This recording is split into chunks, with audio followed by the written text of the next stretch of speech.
Virou-se e viu Miguel, seu irmão por afinidade, parado ali com uma expressão que ele nunca vira antes, uma mistura de medo e determinação que fez seu coração acelerar. João, eu sou gay, disse Miguel de repente, as palavras saindo como um soco no estômago, e no instante seguinte, o mundo de João desmoronou, pois ele percebeu que seus próprios sentimentos escondidos por anos estavam prestes a explodir. A família deles era típica de uma classe média portuguesa. O pai de João, um engenheiro civil conservador, casara-se com a mãe de Miguel após ambos ficarem viúvos. Eles moravam numa casa antiga no bairro de Alfama, com vistas para o Tejo que pareciam saídas de um postal turístico. Mas por trás daquela fachada idílica, havia tensões que fervilhavam como o vinho tinto em fermentação. João, aos 20 anos, era estudante de literatura na Universidade de Lisboa, um rapaz quieto que preferia livros a festas, sempre tentando agradar ao pai que esperava dele um futuro estável. Miguel, 2 anos mais velho, trabalhava como treinador pessoal numa academia no Chiado, com um corpo esculpido por horas de exercício e uma confiança que mascarava inseguranças profundas. Naquele dia de verão, o sol batia forte no jardim, iluminando as folhas verdes e as flores vermelhas. João largou a tesoura de poda no chão, sentindo o chão tremer sob seus pés. O quê? Como assim? Balbuciou ele, sua voz tremendo. Miguel sentou-se no banco de madeira ao lado, os ombros tensos. Eu escondi isso por anos, João. Desde que nos tornamos irmãos, eu via como o pai olha para gente como eu, com nojo, com piadas ruins sobre esses maricas. Mas eu não aguento mais. E você? Você é o único em quem confio para contar primeiro. João sentiu um turbilhão dentro de si. Ele próprio questionava sua sexualidade desde a adolescência, mas nunca admitira para ninguém. Ver Miguel ali, vulnerável, abriu uma porta que ele mantivera trancada. E se o pai descobrir? Ele vai nos expulsar, Miguel. Lembra do que ele disse sobre o vizinho do prédio ao lado? Que preferia ver o filho morto a gay. Miguel assentiu, os olhos marejados. Eu sei. Mas eu preciso viver de verdade. E você? Você me olha diferente agora. A conversa se estendeu pela tarde, com os dois sussurrando como conspiradores. Miguel contou sobre seu primeiro crush na escola, sobre namoros escondidos com rapazes da universidade, sobre o medo constante de ser descoberto. João ouvia, o coração apertado, pois cada palavra ecoava em suas próprias experiências, os olhares furtivos para colegas de turma, a culpa católica inculcada pela avó devota. Eu acho que sou como você, confessou João finalmente, as palavras saindo como um alívio doloroso. Miguel o abraçou, um gesto fraterno que carregava algo mais, mas eles se afastaram rapidamente ao ouvir a mãe chamando para o jantar. Naquela noite, a mesa da família estava carregada de tensão invisível. O pai, Manuel, falava sobre política, criticando o governo por promover agendas liberais demais, enquanto a mãe, Isabel, servia o bacalhau assado com um sorriso forçado. João e Miguel trocavam olhares, sabendo que uma bomba relógio ticava. Vocês dois estão quietos hoje? Comentou Manuel, erguendo uma sobrancelha. Problemas na academia, Miguel? Ou na faculdade, João? Eles negaram, mas o ar estava pesado. Dias se passaram, e a confissão no jardim se transformou em conversas noturnas no quarto compartilhado. Miguel incentivava João a se aceitar, mas João temia as consequências. E se perdermos tudo? A família, os amigos? Miguel respondia com determinação, melhor perder falsidades do que viver uma mentira. Mas a pressão social em Portugal, apesar dos avanços legais como o casamento gay desde 2010, ainda era forte em círculos conservadores. Amigos de infância zombavam de homossexuais abertamente, e a igreja local pregava contra pecados modernos. Então veio o primeiro conflito. Miguel começou a namorar secretamente com Tiago, um colega da academia, um rapaz de 23 anos com cabelos loiros e um sorriso cativante. João os viu juntos num café escondido no bairro Alto, e um ciúme inesperado o invadiu. Por que isso me incomoda tanto, pensou ele, caminhando de volta para casa sob a chuva fina. Era mais do que inveja, era atração por Miguel, seu irmão por afinidade, algo proibido e confuso. Uma noite, Manuel encontrou uma mensagem no celular de Miguel, um texto carinhoso de Tiago. O que é isso? Gritou ele, invadindo o quarto dos rapazes. Miguel gelou, mas João interveio. É uma brincadeira, pai. Nada sério. Manuel não acreditou totalmente, mas deixou passar, resmungando sobre influências ruins. Aquela mentira salvou o dia, mas plantou sementes de desconfiança. João começou a questionar suas escolhas. Ele se inscreveu num grupo de apoio LGBTQ+, na universidade, anonimamente, onde ouvia histórias semelhantes, pais que deserdavam filhos, amigos que viravam as costas. É uma batalha diária, disse um facilitador. João voltava para casa exausto, dividido entre lealdade à família e lealdade a si mesmo. Miguel, por sua vez, pressionava por mais abertura. Vamos contar para a mãe primeiro. Ela é mais compreensiva. Mas Isabel, criada numa família católica tradicional, tinha suas próprias visões. O amor é entre homem e mulher, dissera ela uma vez, assistindo a um debate na TV. O clímax do primeiro ato veio quando Tiago terminou com Miguel, temendo exposição. Não aguento mais esconder, disse Tiago, deixando Miguel devastado. João o consolou no jardim, o mesmo lugar da confissão inicial. Talvez seja melhor assim, murmurou João, mas seu coração doía ao ver Miguel sofrer. Naquela noite, eles conversaram até o amanhecer, fortalecendo um laço que ia além do fraterno. Mas o preço começava a ser pago, João perdeu o foco nos estudos, e Miguel começou a faltar ao trabalho. A família notava a mudança, e Manuel planejava uma conversa séria. O ar em casa estava elétrico, pronto para explodir. A tensão na casa de Alfama crescia como uma maré alta no Tejo. Manuel, sentindo algo errado, começou a vigiar os filhos mais de perto. Vocês dois andam estranhos, disse ele numa manhã de domingo, enquanto comiam pastéis de nata no café da esquina. Miguel engoliu em seco, e João desviou o olhar para as colinas da cidade, onde o castelo de São Jorge se erguia imponente. É só estresse, pai, mentiu Miguel, mas suas mãos tremiam ligeiramente. João, agora mais envolvido no grupo de apoio, conheceu Pedro, um estudante de arte de 21 anos, com olhos castanhos e uma paixão por pintura que o fazia parecer saído de um quadro renascentista. Eles se encontraram num evento cultural no Lisboa Factory, um antigo complexo industrial transformado em criativo. Você parece perdido, disse Pedro, aproximando-se com um copo de vinho na mão. João sorriu pela primeira vez em semanas, e conversaram sobre literatura e identidade. Ser gay em Portugal é como andar numa corda bamba, legalmente protegido, mas socialmente julgado, comentou Pedro. Aquela amizade floresceu em algo mais, mas João hesitava. Eu tenho um irmão que... Bem, é complicado. Pedro entendia, tendo passado por rejeição familiar. O importante é não se trair a si mesmo. João voltava para casa com o coração dividido, atraído por Pedro mas ainda obcecado por Miguel, que se recuperava do rompimento com Tiago mergulhando no trabalho. Isabel notou as saídas noturnas de João. Onde você vai tanto? Perguntou ela, dobrando roupas na sala. João inventou desculpas sobre estudos em grupo, mas a culpa o corroía. Miguel, vendo o irmão se abrir, sentiu um misto de orgulho e ciúme. Cuidado, João. Não queremos que o pai descubra antes da hora. O conflito escalou quando Manuel encontrou folhetos do grupo LGBTQ+, na mochila de João. O que é isso aqui? Berrou ele no jantar, jogando os papéis na mesa. A família congelou. Isabel empalideceu, e Miguel trocou um olhar urgente com João. É para um trabalho de sociologia, defendeu-se João, mas Manuel não engoliu. Sociologia? Isso é propaganda. Eu não criei vocês para isso. A discussão virou uma briga feia. Manuel acusou os filhos de serem influenciados por modismos estrangeiros, citando a igreja e tradições portuguesas. Em minha época, homens eram homens. Isabel tentou acalmar, mas suas próprias crenças a faziam hesitar. Talvez seja uma fase, Manuel. Vamos rezar por eles. Miguel não aguentou mais. Pai, isso não é fase. Eu sou gay, e João também está descobrindo quem é. As palavras pairaram no ar como fumaça. Manuel ficou vermelho, batendo na mesa.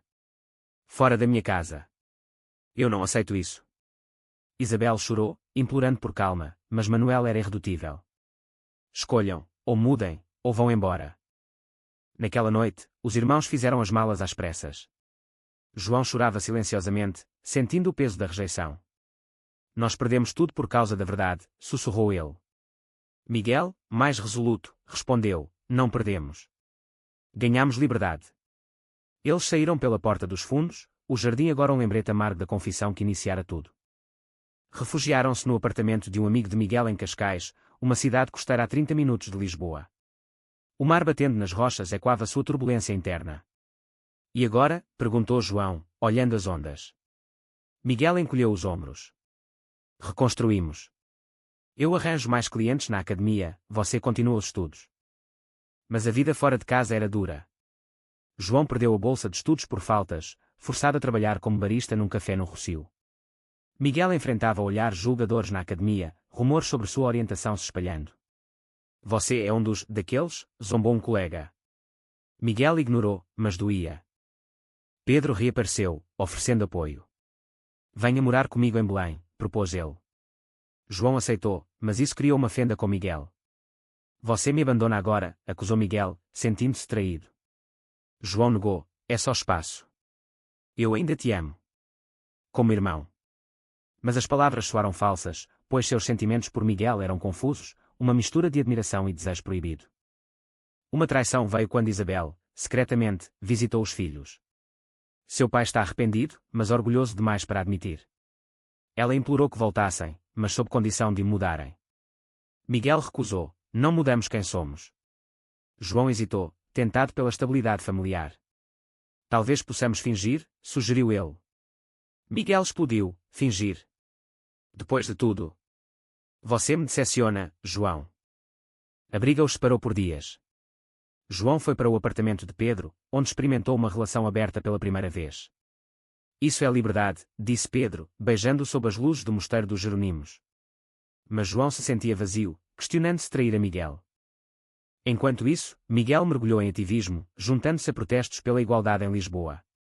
Nós merecemos respeito, gritava ele em marchas no Marquês de Pombal. Mas o preço era alto, ameaças anônimas, olhares hostis. O ponto de virada veio numa noite chuvosa. João recebeu uma ligação de Isabel, seu pai teve um infarto. Venha para o hospital. Ele correu para o hospital de Santa Maria, o coração apertado. Miguel já estava lá, pálido. Ele pode não sobreviver, sussurrou Isabel. Na sala de espera, os irmãos se reconciliaram. Desculpe por duvidar, disse João. Miguel abraçou-o, somos família, apesar de tudo. Manuel, ao acordar, viu os filhos unidos e murmurou, eu errei. Mas a recuperação seria lenta, e as feridas profundas. O hospital em Lisboa cheirava a desinfetante e ansiedade. Manuel, deitado na cama com tubos e monitores, parecia menor do que o homem imponente que fora. Filhos, murmurou ele, a voz fraca. Isabel segurava sua mão, lágrimas nos olhos. João e Miguel estavam ao lado, unidos pela crise, mas as mágoas passadas pairavam como sombras. Após o infarto, Manuel passou semanas em recuperação. Os médicos alertaram para estresse como causa principal. Ele precisa de paz, disse o cardiologista. A família se reuniu, mas com condições implícitas. Nada de discussões sobre aquilo, sussurrou Isabel aos filhos. João assentiu, mas Miguel franziu a testa. Não podemos ignorar quem somos. De volta à casa em Alfama, a dinâmica mudara. Manuel, enfraquecido, evitava confrontos, mas suas visões conservadoras persistiam. Eu amo vocês, mas a Bíblia diz, começava ele, e Isabel o calava.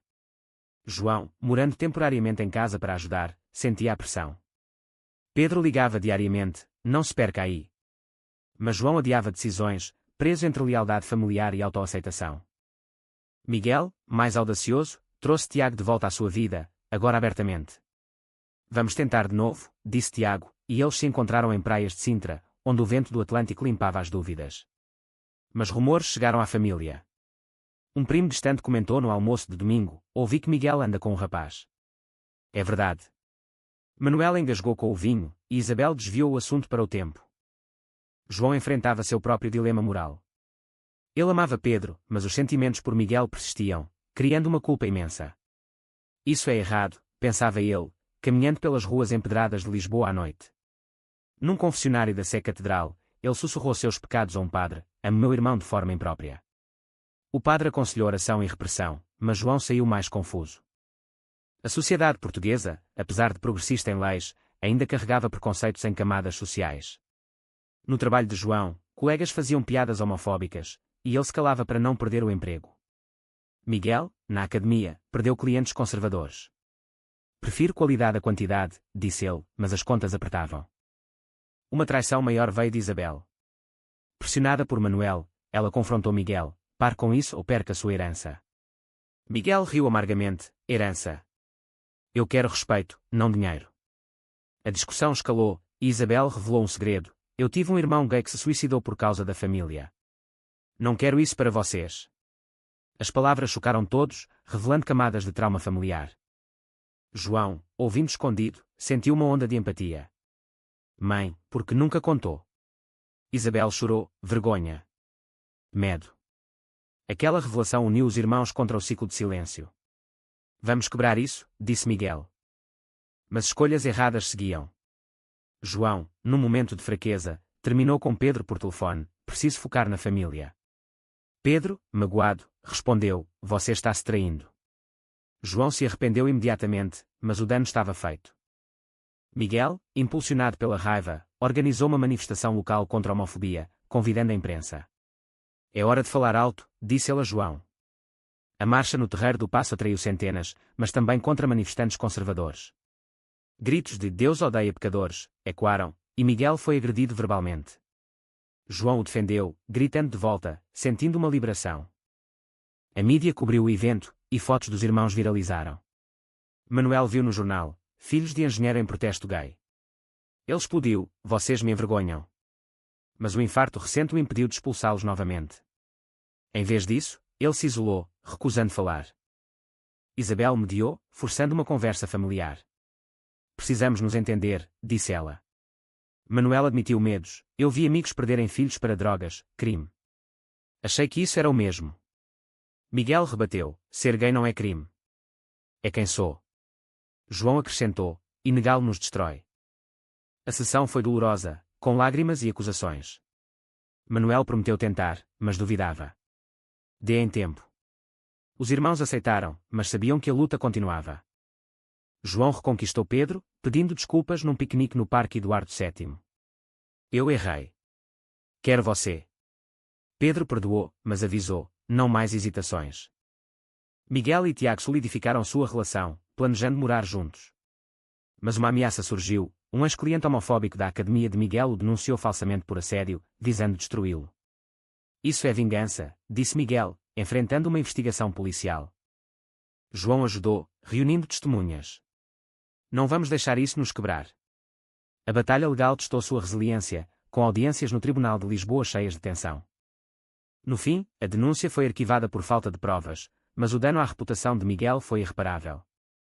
Ele perdeu o emprego, forçado a começar do zero como treinador freelance. O preço da autenticidade era alto: relacionamentos tensos, finanças instáveis, saúde mental abalada. Mas em momentos quietos no jardim, os irmãos refletiam: valeu a pena? Perguntava João. Miguel respondia: sim, porque agora somos livres. Com o emprego perdido, Miguel se reinventou. Ele abriu uma pequena academia online, focada em clientes LGBTQ+, usando plataformas como o Zoom para treinos virtuais. É um nicho, mas autêntico, disse ele a João, que o ajudava com marketing. Tiago apoiava, cozinhando jantares reconfortantes no apartamento modesto em Oeiras, com vistas para o mar que inspiravam esperança. João, de volta à universidade, escreveu uma tese sobre literatura queer portuguesa, inspirado por autores como António Boto. É minha forma de lutar, confidenciou a Pedro, que pintava retratos dos dois juntos, capturando sua essência. Mas a família ainda era um campo minado. Manuel, em terapia recomendada pelo médico, começava a questionar suas crenças. Eu li sobre isso, admitiu ele numa visita surpresa. Talvez eu esteja errado. Isabel, aliviada, organizava jantares familiares cautelosos. Sem discussões, pedia ela. Mas inevitavelmente, tópicos surgiam. Num domingo, um vizinho comentou sobre o casamento gay de um famoso: que absurdo. Manuel, surpreendentemente, defendeu: cada um com sua vida.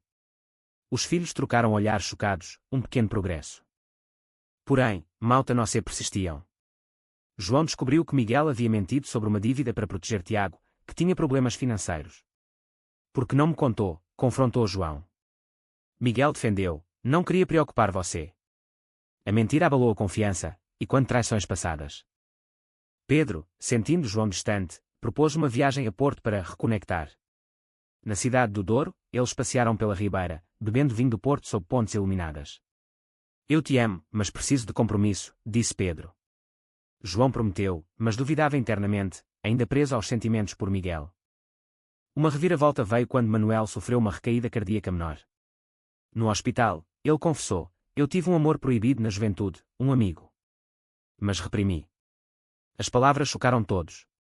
Por isso eu temia tanto, explicou ele. Isabel, sabendo vagamente, chorou: podíamos ter sido felizes antes. Essa revelação humanizou Manuel, quebrando barreiras. Perdoo vocês se me perdoarem, disse ele. Miguel, emocionado, respondeu: não há o que perdoar. Só entender. De volta à rotina, os irmãos enfrentaram pressão social externa.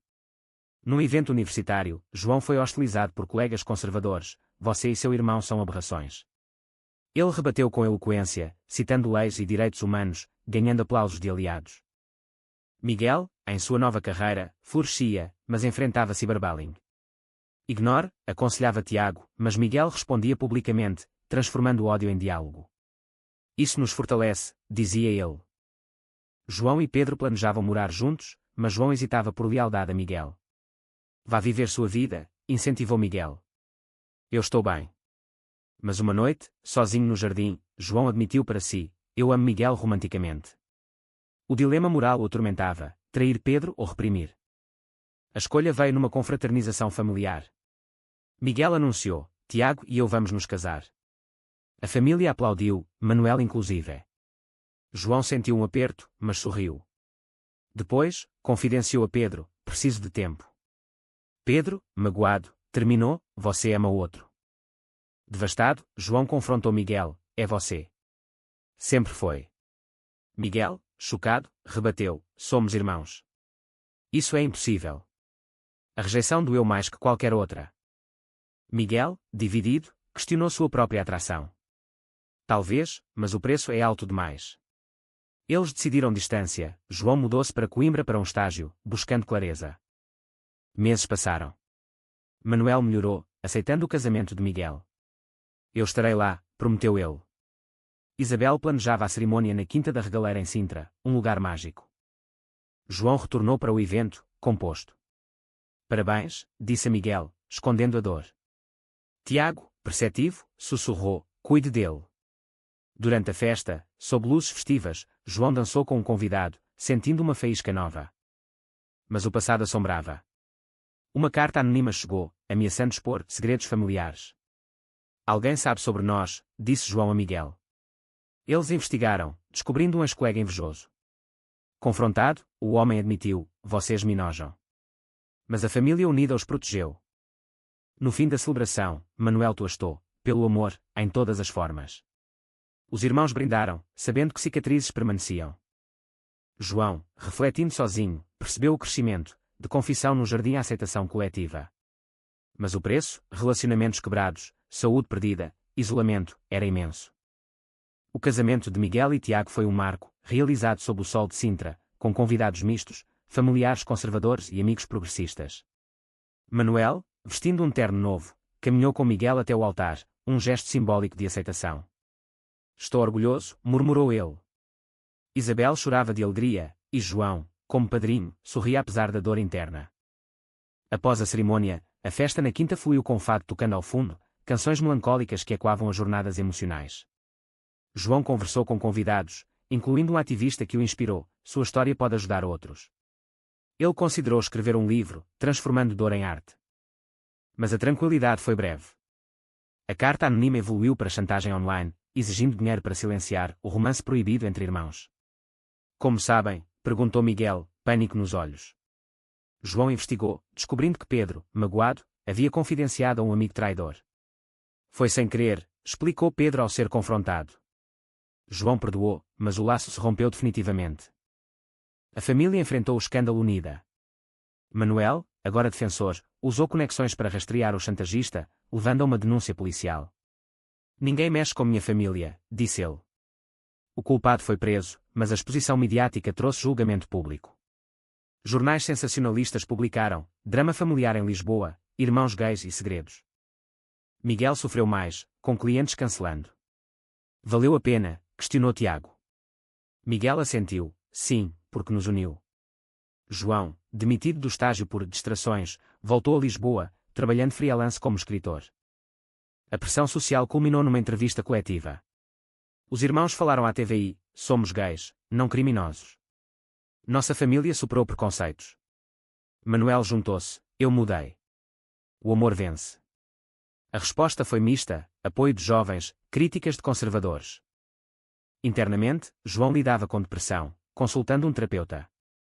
Seus sentimentos por Miguel são comuns em famílias mistas, mas precisam ser resolvidos. Ele aceitou, era admiração, não amor romântico. Miguel, similarmente, confessou, eu senti algo, mas era confusão. Com tempo, curaram. João encontrou humor com Luís, um professor de 25 anos, em um café literário no Chiado. Sem dramas, brincou Luís. Miguel e Tiago adotaram um cachorro, simbolizando estabilidade. Manuel, totalmente recuperado, organizou viagens familiares para o Algarve, fortalecendo laços. Errei muito, mas aprendi. Isabel escreveu um diário sobre sua jornada, ajudando outras mães. Anos após a confissão no jardim, a família era mais forte, mas marcada. João publicou um livro, Jardim das Verdades, best-seller que inspirou debates sobre identidade em Portugal. Eles pagaram caro: saúde, relacionamentos, reputação. Mas ganharam autenticidade, amor verdadeiro e uma voz coletiva. Foi certo priorizar a verdade sobre a harmonia familiar, mesmo que isso causasse tanto sofrimento.